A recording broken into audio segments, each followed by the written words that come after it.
Hi everyone, welcome to Go Again. I'm Amy. And I'm Andrew, and we've had a chance this week to get a couple games in under our belt, so what we're doing today is first impressions.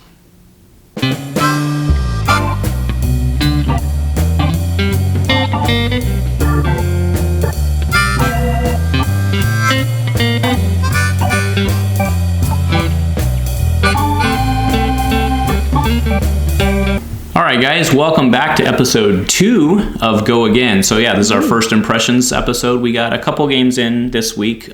We do have to start with a disclaimer though that every single game we've played was with the Young Hero version. That was just to kind of speed up the games. So we have not long enough just to hit 20. Right, yeah. So it was taken, I think, longer than we expected when we got into it, and I don't think that was just our slowness. I mean, of course, that was a factor. Yes. Of just the slowness of learning that everybody has, but I do think games took a lot longer. We did kind of notice a stall at the end, but we'll get into that. So, what was your first impression takeaway of the game? One of my first things was that the armor, like the head, chest, arms, and legs, didn't protect you as much as I expected them to. Like Dorinthia was just a 1 shield worth for most of her pieces. And then most of her stuff has blade break. So I mean, I think that's generic across most of its blade break. But yeah, you're right. Yeah. The majority of the defense is definitely generated out of hand. Right? Yeah. I just assumed that. I mean, because it's armor, it would be a little bit more than that, but yeah, I mean, I guess it represents, if you use your arm to block that it shatters and you can't use it again. I don't know, right? But, yeah. I mean, yeah, true. Yeah, fair enough there. Yeah. So one thing I did want to talk about before we get into much of this is I've been very impressed with the level of support from the company, reaching out, going back and forth with OP. Alan, you're the man. Thanks for answering all my questions and both product and game related. So I really appreciate that. That itself may not matter much to the average player that we have a responsive company, but it definitely matters in the long run because it shows that the company is committed to supporting the product. So that's definitely a plus for the game. So that was definitely a great first impression for me. So you already talked about the gear. What I noticed was that it very much the 4 cards being in your hand and only drawing up as the attacker very much led into, I think, for lack of a better term, like a rope-a-dope strategy. Like you have to kind of decide to take damage, or you have nothing to attack with. Yeah, and I think that's at least the games we've been playing. And again, we're inexperienced, we're just learning the game, right? But I think in the games we've been playing, we actually kind of stall out at the end because once you're behind, you basically chuck everything you can to stay alive, and then you have nothing to swing back with. And we kind of hit this. I think we've been spending the majority of our games at like 3 or 4 health, right? Is what I've been noticing. Yeah. So. Yeah, always at the end because you don't. I mean, obviously you don't want to die. Right. But when you're getting hit with these bigger cards, like if I hit for 6 or 7, right, you have to use at least 3 cards out of your hand to block all that, to not go down in health more. So yeah. Yeah. And then, so what's your take on attack and defense reactions? I mean, obviously we're playing mostly with the starters, so we're not using a ton of them. But what's been your take on kind of that process? I don't feel like I used very many, but also because we're using the starters, I don't feel like I drew them very often. Right. And to be clear, the one we're using the most is Springboard Somersault, which I'm showing, which is the one that if you play from your arsenal gets an amazing boost, right? Right, so, that one I used that one out of my arsenal. That was great. That card's amazing, right? So that one goes in its own bucket, right? But I don't think we saw a ton of that. And I think the other thing that I kind of took away from the defense reactions was, remember that you cannot defend with a defense reaction, right? That's the rule.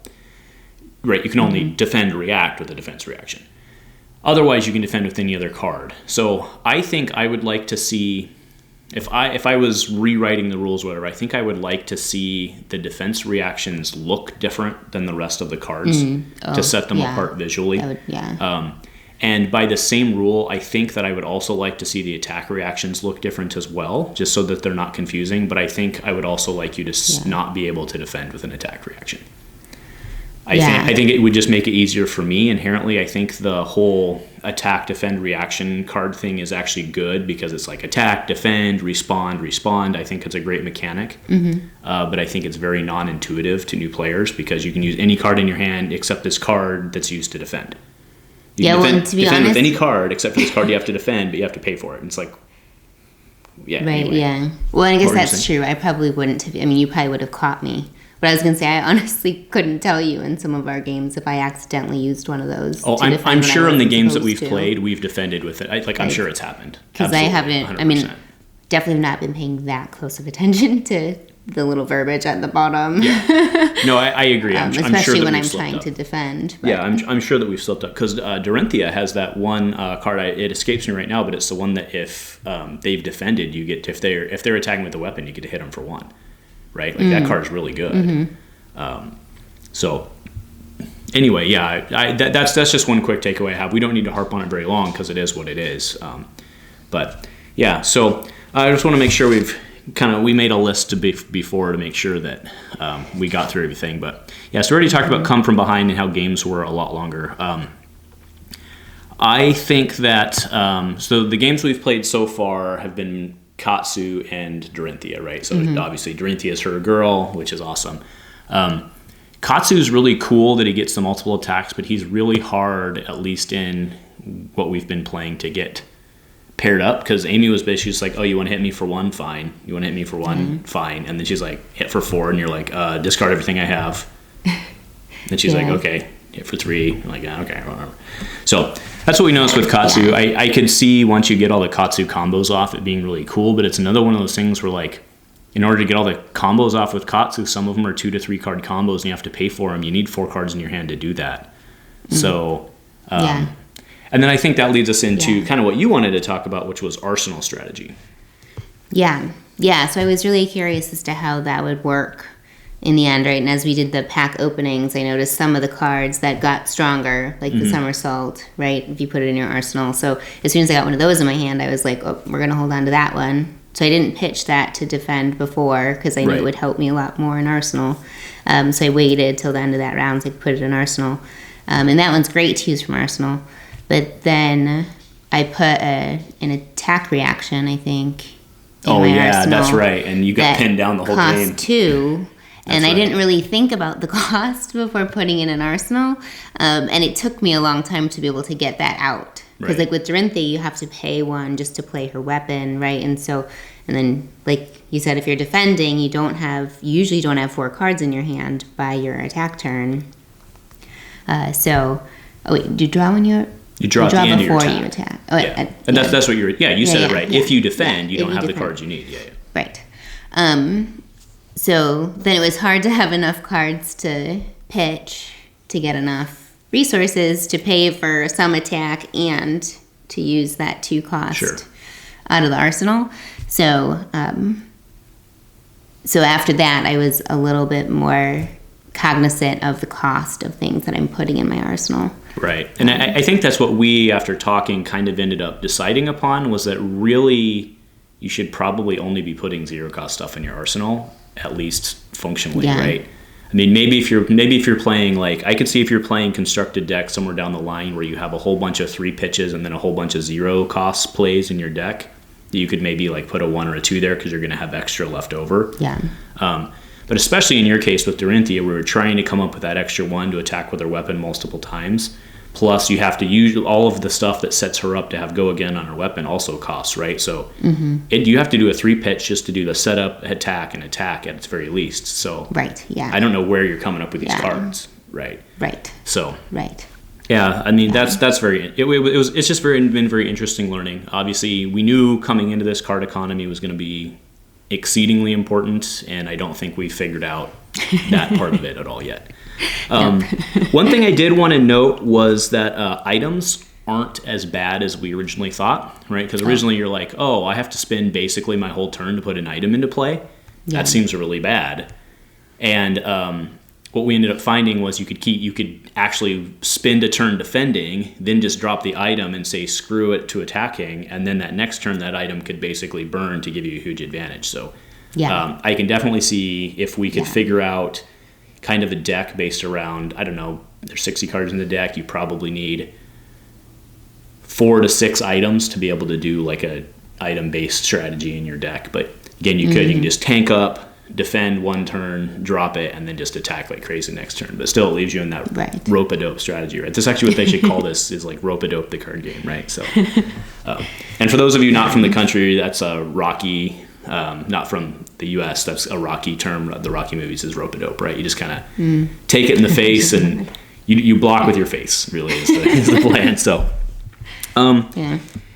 yeah, so I think we've hit on almost everything we wanted to talk about. The only other thing I think we were kind of going back and forth on was that the rules seem almost a little too, like the rule book itself seems almost a little too focused on the competitive, and it left us, I think, with a lot of questions, and that's where OP's been great, and I want to thank the guys on the Facebook page as well, just in the community, for answering my questions. I know it's been a lot, but I think it's a lot. I think there's some non-intuitive stuff in there, and I think that's kind of why we've been thrown off. But I mean, ultimately, we were playing a kitchen table game and having fun, so even if we screwed it up a little bit, it doesn't matter. But and to be clear, the rule book has to be written for competitive play, because that's when and where the one-off weird stuff's going to come up that people are going to get cranky about, right? So and when it really matters, right? Yeah. Because I mean, when we're just playing at home, it doesn't really matter. Matters to me.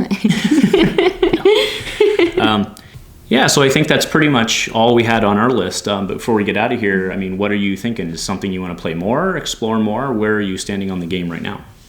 Yeah, I would definitely like to play it more, to feel it out a little bit more, get a little bit more used to the strategy and maybe how it's supposed to play. And if we do end up starting to kind of build our own decks instead of just using the starter decks, maybe that would help too.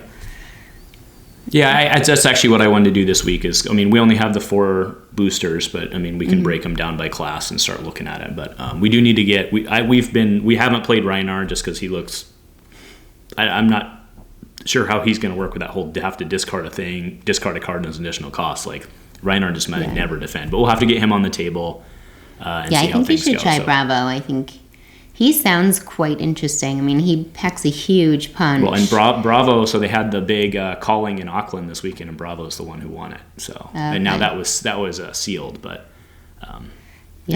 but he, I mean, based on his cards, when I opened his packs, he hits really hard and prevents your opponent from doing certain things. So that's interesting, because we didn't think he was going to be good because all of his stuff costs so much.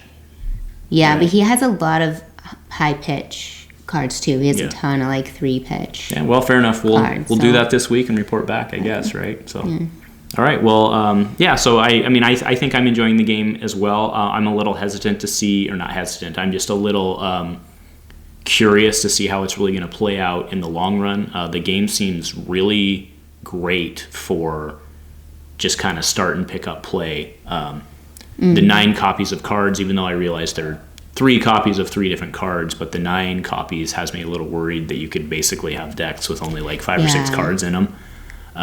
Which I guess could be fine for your strategy, but I don't know. We will see. Yeah. So I don't know. I think we've been talking long enough, but overall, we're going to keep going. The game gets a thumbs up so far. Hey, if you like what we're doing here, please give us a like, subscribe. If you want, you can hit that little bell on the channel. It'll notify you when we have new videos. And if nothing else, go Commando. Go Commando.